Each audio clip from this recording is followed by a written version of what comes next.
Video pembelajaran by Nurhaida SPD. Selamat menyaksikan.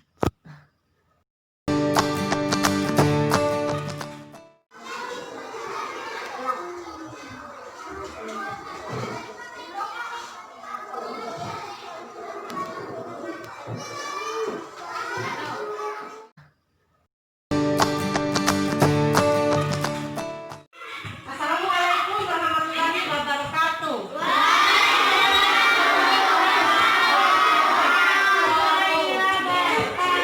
Apa kabar anak-anak? Baik.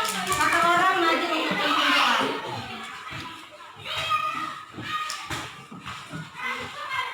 Duduk siap. Siap. Dulu kita belajar.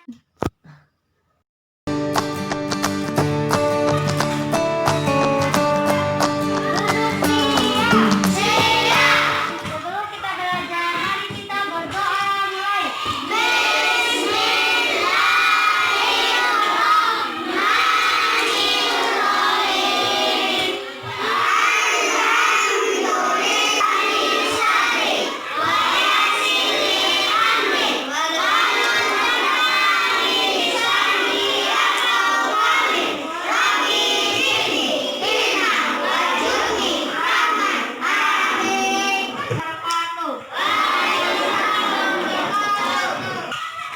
Sudah siap untuk menerima pembelajaran? Siap. Yang semangat. Mari kita sama-sama mendengarkan lagu dulu ya. Sama-sama dulu.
3. Anak-anak, hari ini kita akan mempelajari tema 3, peduli terhadap makhluk hidup. Subtema 1, hewan dan tumbuhan di lingkungan rumahku. Anak-anak, adapun tujuan pembelajaran kita hari ini bisa kalian perhatikan ya.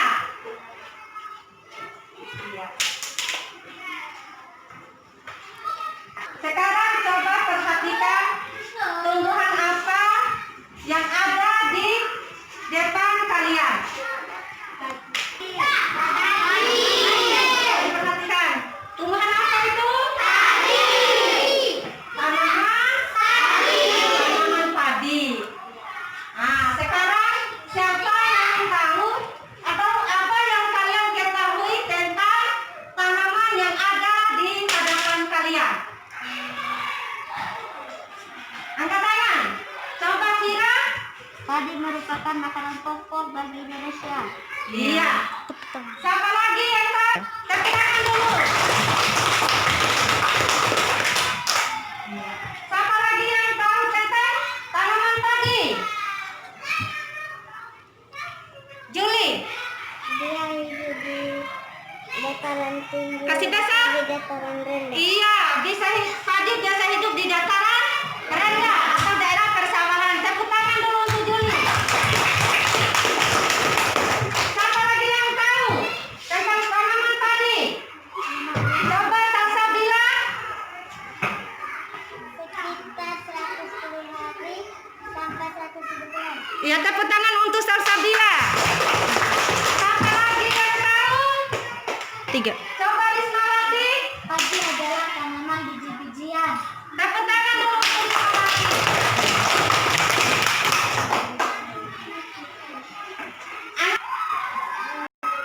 Selain biji padi dimakan oleh kita, apakah hewan lain juga membutuhkan biji padi untuk atau sebagai makanannya? Membutuhkan. Bagus. Coba Muhammad Rizky, hewan apa juga yang membutuhkan tanaman padi? Kambing. Kambing. Tepuk tangan dulu untuk Muhammad Rizky. Apa lagi? Sapi. Bebek. Ular. Bagus. Nah, anak-anak, selain biji padi, apakah daun padi juga dibutuhkan oleh makhluk hidup? Dibutuhkan. Ayo, siapa yang tahu hewan apa yang membutuhkan daun padi?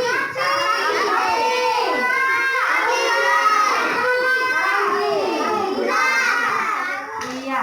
Selain padi atau daun padi dimakan oleh hewan lain, apakah setan padi atau kulit padi juga dibutuhkan?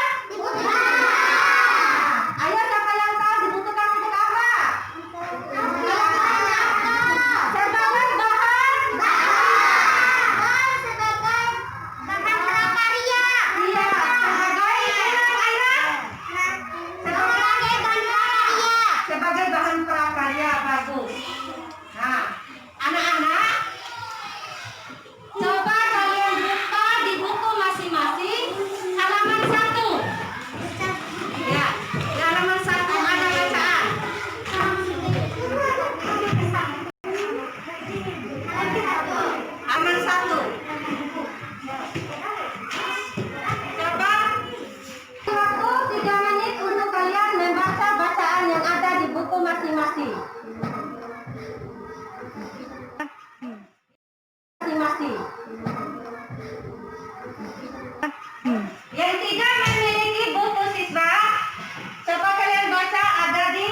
Siapa yang bisa jawab soal nomor 2? Coba, Safira. Karena tanaman padi merupakan makanan pokok bagi masyarakat atau rakyat Indonesia. Iya. Siapa yang bisa jawab soal nomor 3? Coba Risma. Padi dapat tumbuh di dataran tinggi dan padi Dapat tumbuh di dataran rendah. dan di dataran tinggi. Bagus. Nomor 4. Aira. Padi adalah sumber daya alam hayati yang harus dijaga keberadaannya. Salsabila. Nomor 4. Berapa lama proses tanaman tersebut tumbuh?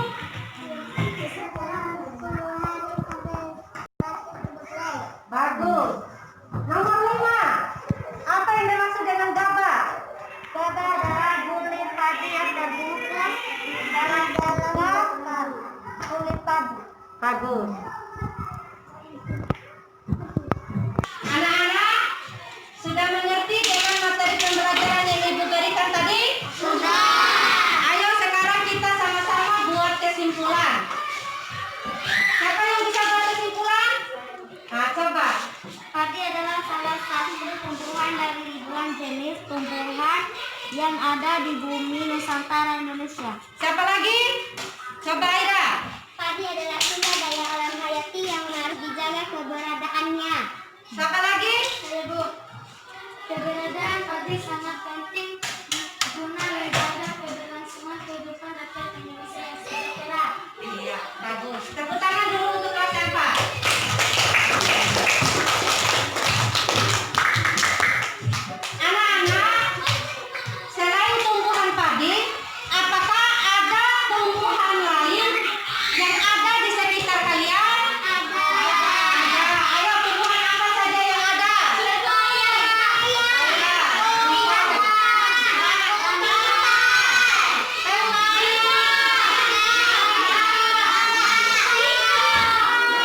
Bagus. Nah, coba kalian perhatikan.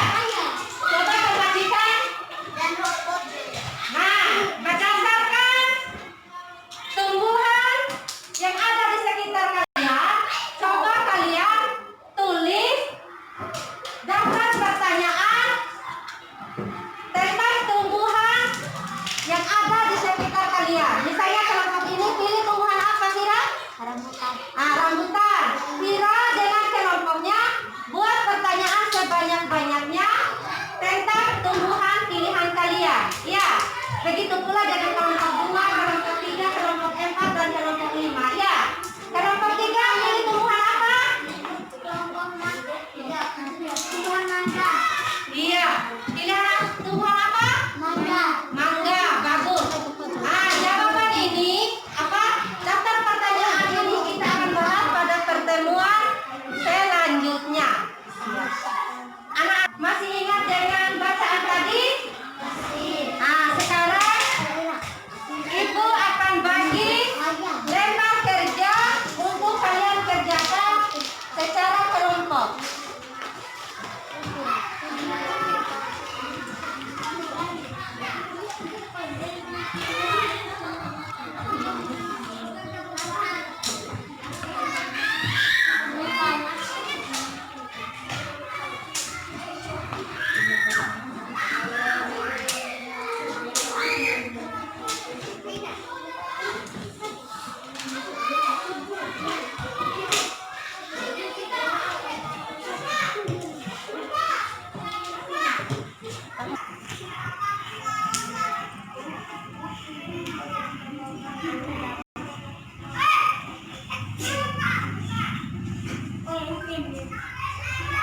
Ayo yang semangat gambarnya ya.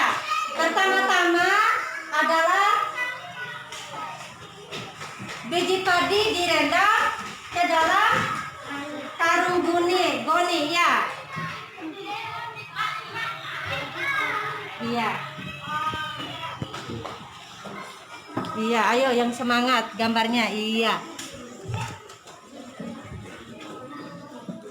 Iya.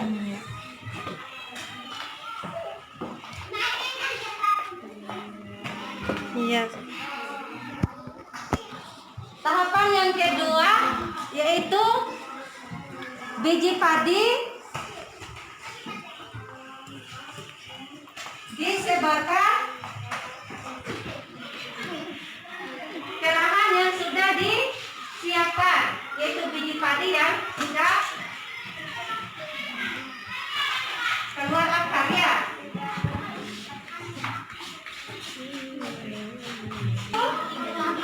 Iya, ada tiga tahapan.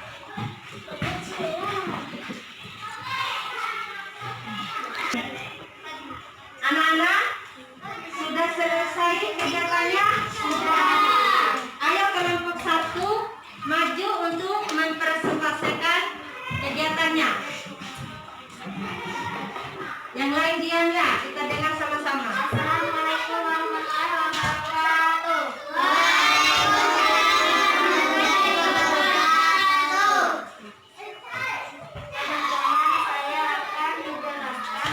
akan menjelaskan tentang proses pembuahan padi. Yang pertama, biji padi direndam. Yang kedua, biji padi yang sudah keluar akar. Teman-teman perhatikan ya. Yang ketiga, padi yang siap dipanen dan dimasukkan dalam karung goni. Tahapan yang paling dijaga kelangsungan pertumbuhannya adalah tahapan yang kedua. Assalamualaikum warahmatullahi wabarakatuh. Ya, tepuk tangan dulu. Lanjut. Anak-anak, kita tadi sudah sama-sama mendengarkan kelompok 1 yang mempresentasikan hasil kerjanya. Nah, sekarang coba masuk kelompok 2 untuk mempresentasikan hasil kerjanya.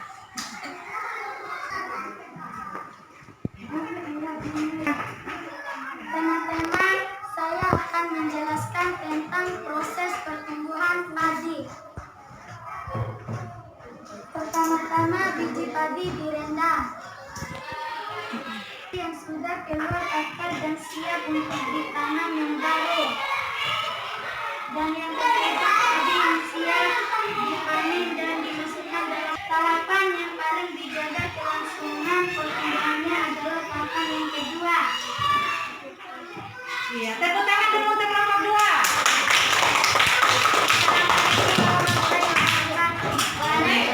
Ya, kelompok 3 maju ke depan untuk mempresentasikan hasil kerjanya.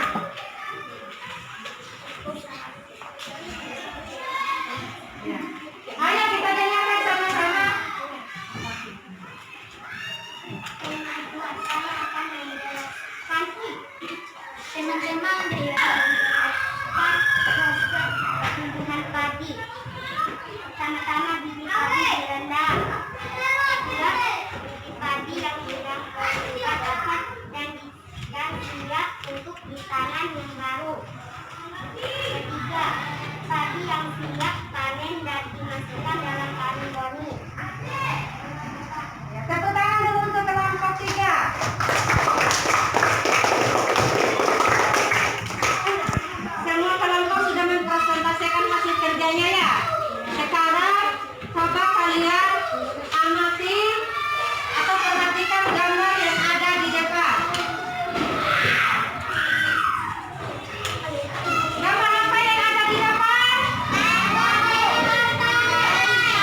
Bagus. Tepuk tangan dulu. Anak-anak, coba perhatikan. Nah, secara bisa mengamati foto bentang alam tadi, ya. Berikut adalah cara untuk mempertahankan padi agar tetap dapat dinikmati masyarakat Indonesia. Satu, menjaga bibit padi agar dapat ditanam kembali. Perhatikan di depan. Jangan sampai lahan digunakan untuk kebutuhan lainnya, misalnya dijadikan untuk mendirikan bangunan. 3, menjaga kebersihan lingkungan sekitar. Sampah akan menyebabkan banjir. Apabila terjadi banjir, maka tanaman padi tidak akan tumbuh. Yang keempat, saluran air dijaga agar berlebihan. Anak-anak coba perhatikan gambar yang ada di depan. Siapa yang tahu itu gambar apa? Dataran tinggi. Iya. Terus daerah pantai. Dua. Terus gambar yang ketiga, dataran rendah. Tadi Ibu sudah jelaskannya. Sekarang ayo kita cari tahu apa yang dimaksud dengan daerah pantai.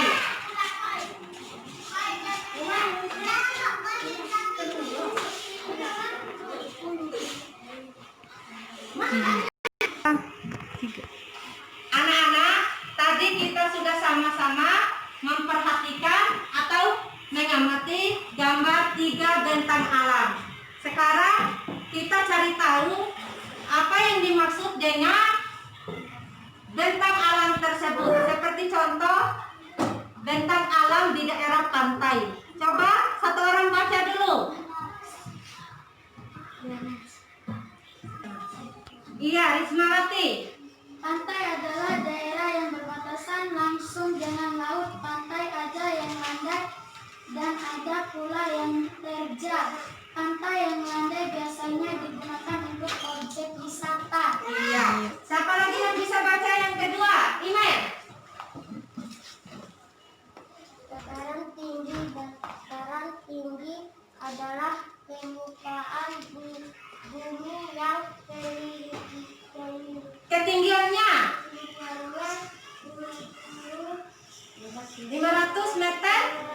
meter di atas permukaan laut. Dataran tinggi biasanya dimanfaatkan kebunan. Iya. Yang ketiga, coba Sasa bilang. Dataran rendah adalah permukaan bumi yang datar dengan ketinggian kurang dari 200 meter dari atas permukaan laut. Pada umumnya daerah rendah berada sekitar pesisir pantai. Dataran rendah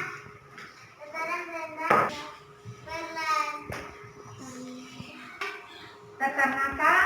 pertanian, peternakan, perumahan dan industri serta dan tebu. Anak-anak, setelah kita mengamati gambar bentang alam tadi dan sumber daya alam, apa yang dapat dihasilkan dari ketiga bentang alam tadi. Sekarang kalian kerjakan lembar kerja yang Ibu bagikan. Siap. Iya.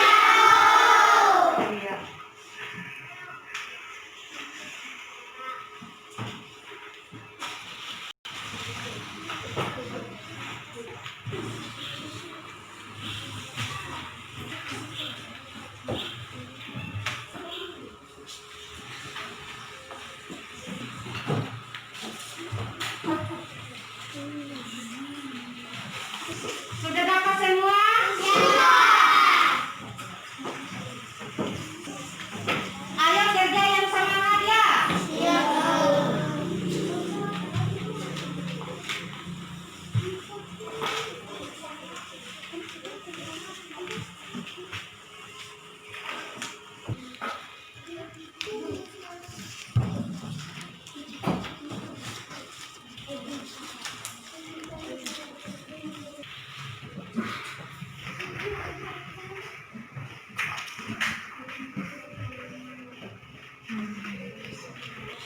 Bagaimana anak-anak, sudah selesai mengerjakan tugasnya tadi? Sekarang ibu akan kumpulkan. Saya kumpulin saya.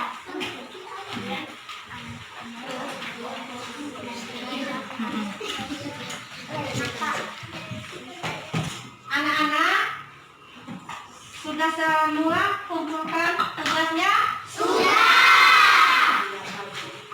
Anak-anak, setelah kalian menerima atau melakukan kegiatan pembelajaran hari ini, apakah kalian sudah memahami semua? Sekarang coba kita sama-sama buat kesimpulan. Siapa yang bisa buat kesimpulan yang pertama?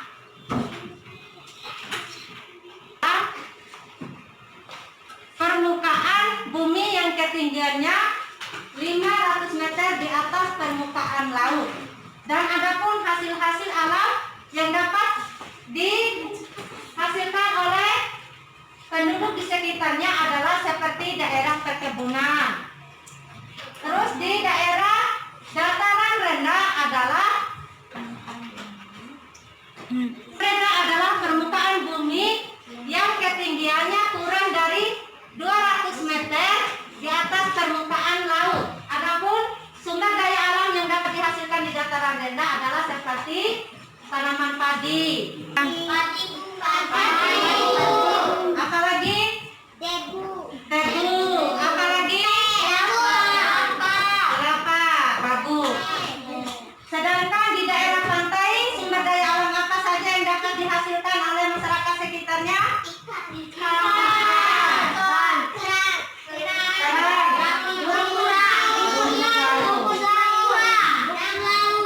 Dan lain-lain.